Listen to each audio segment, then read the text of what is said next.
simple words. Let the operation proceed were the green light for a massive, covert undertaking. Welcome to The Explainer. Today, we're diving straight into what honestly feels like a high-stakes geopolitical thriller. We're breaking down a fascinating source called Kaise Barat Hafiz Saeed Kegar Gusa, produced by Anidak. We're going to look at the anatomy of what this source describes as a highly classified cross-border intelligence mission. We'll objectively unpack the logistics, the intense planning, and the execution of this covert strike.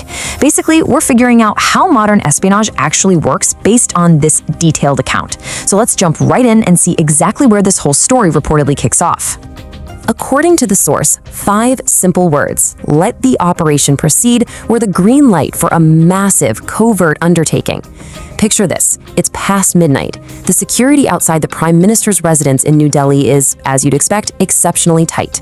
A car pulls up, and out steps the chief of India's Foreign Intelligence Agency, RAW, Samant Goel.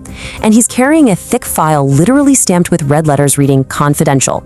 He's ushered inside, presents his findings, and gets the directive. That single sentence sets into motion a massive chain of events that the source calls Operation Alvida. Section 1, the midnight briefing, setting the stage.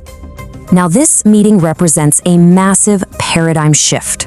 The source states that in November 2019, a hastily convened cabinet committee on security meeting took place. At the table, the Prime Minister, the Home Minister, the Foreign Minister, National Security Advisor Ajit Doval, and of course, the RAW chief. Now, that confidential file contained photos, voice samples, and intelligence reports pinpointing the exact location of Hafiz Saeed. You know, the mastermind behind the tragic 26/11 Mumbai attacks. The crucial takeaway here is the RAW chief's assessment. The time for appealing to the UN or relying on US diplomatic pressure, that was over. The proposed solution was direct, covert action. Hafiz Saeed was to be eliminated on Pakistani soil. After a brief silence, the operation was authorized. But you know, authorizing a strike and actually executing it are two very different beasts. Hafiz Saeed wasn't just hiding.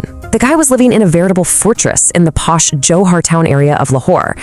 The source describes round-the-clock Pakistani police deployment, massive CCTV surveillance, strictly limited access. Basically, a direct commando-style raid would almost certainly trigger a massive international crisis. So RAW's mandate was clear. A frontal assault is totally impossible. If they couldn't break down the front door, well, they had to build a path from the inside. They needed a secure local base practically in his backyard that wouldn't raise any red flags. Section 2, recruiting the inside man, the long game. The infiltration strategy outlined by Anidak is honestly fascinating in how ordinary it sounds. It doesn't start with, highly trained operatives dropping from helicopters. It starts with a petty thief sitting in a Dubai jail in December 2019. This man, an ordinary Pakistani citizen named Naved, is suddenly bailed out by a guy claiming to be a businessman named Vasi. Now, Vasi, who the report claims was actually a RAW agent, tells Naved he needs a reliable partner in Pakistan. And to really cement this relationship, Vasi hands Naved 50 lakh Pakistani rupees. I mean, that is a life-changing sum of money that essentially buys absolute loyalty.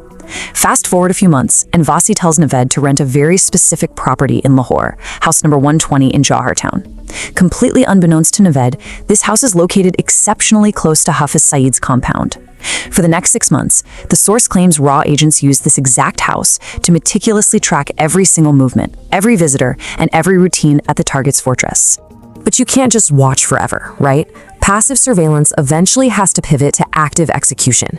The account details a pretty intense meeting back in Dubai.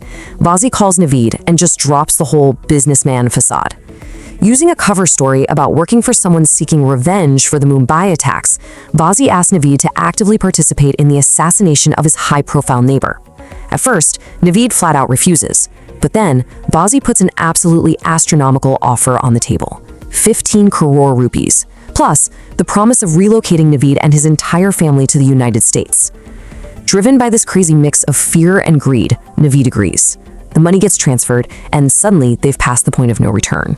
Section 3, the payload and the pawn, final preparations. So, the chosen method of elimination, a car bomb. The claim here is that RAW agents living in Naveed's safe house quietly purchased a black Toyota Corolla. Inside this completely ordinary-looking everyday vehicle, they packed an astonishing 300 kilograms of RDX explosives. To put that in perspective, that is a massive, massive payload. And the work was done so cleanly that Naveed himself had absolutely no idea the car even existed. They parked it in an abandoned, under-construction building near the safe house, an area totally free of security guards and cameras, just sitting there, waiting for the final order. But here's the grim reality of a car bomb. It needs a driver. And navigating through the heavily fortified barricades of Johar Town meant the driver's chances of survival were exactly 0. According to the reporting, RAW operatives quietly brought a severely impoverished man from Afghanistan into Pakistan. He wasn't given the grand geopolitical rundown. He was simply a man unafraid of death, recruited with the promise that his family would be financially taken care of after he was gone.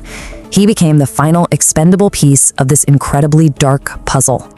Section 4. Compromise and collapse. The operation unravels. Now, this timeline brilliantly illustrates just how insanely fast a covert operation can unravel. On May 13, 2021, the handler, Agent Vasi, travels to New Delhi for Eid. While he's there, he collapses, tests positive for a severe case of COVID-19, and within days, tragically passes away.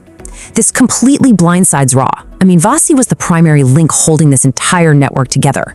Without him, Naveed's underlying paranoia just boils over. Believing he's trapped in a dangerous game he doesn't understand, Naveed drives straight to a high-ranking officer in Pakistan's intelligence agency, the ISI, and spills absolutely everything. RAW intercepts this intel and is forced to order an immediate emergency evacuation of House 120. They abandon their perfectly positioned surveillance nest just hours before Pakistani agencies raid the area. So think about this. This safe house is gone. The ISI is on high alert. The inside man just flipped, and the main handler is dead. It is a catastrophic intelligence failure. The narrative notes that RAW leadership faced a monumental dilemma at this exact moment. Months of planning, immense resources, and human lives were on the line. They hold another high-level meeting in New Delhi, and the question hanging in the air is simple but incredibly heavy. Do you pull the plug on a totally compromised mission, or do you push forward blind? Well, the decision from the very top, despite the massive risks, was to proceed. Which brings us to Section 5, the strike, execution under pressure. The video recounts the chaotic events of a morning in June 2021. RAW agents managed to somehow discreetly guide that Afghan recruit back to the under-construction building where the black Corolla has been hiding. He's briefed one last time. At 11 a.m., the car speeds out onto the streets of Lahore, heading straight for Hafiz Saeed's fortress. As it approaches the first police checkpoint, the abnormal speed immediately alerts the guards. They aggressively signal for the car to stop, but the driver doesn't slow down. He rams the vehicle directly into the barricade, detonating the 300 kilograms of RDX. So, what were the actual results of Operation Alvida? Well, the outcome was mixed. The sheer force of the blast completely destroyed the iron dates and the entire front structure of the house. However, the target, Hafiz Saeed, actually survived the explosion by hiding under a sofa inside the compound. So the primary objective, elimination, failed. Yet the report emphasizes that the operation succeeded in a very different way. It delivered a deeply chilling psychological message. It signaled that a new India was capable of penetrating deep into heavily guarded enemy territory, utilizing local assets, and executing a massive strike right at the literal doorstep of high-value targets. And that leaves us with a profound question to consider based on the claims of this source. When a nation can utilize petty thieves, front companies, and proxy drivers to detonate 300 kilos of explosives in the heart of a rival city without ever officially crossing a border, how do we even define the modern battlefield? How do cross-border intelligence operations reshape the actual rules of traditional warfare? The lines are blurring, fast, and operations like the one described today suggest that the wars of the future might be fought entirely in the shadows.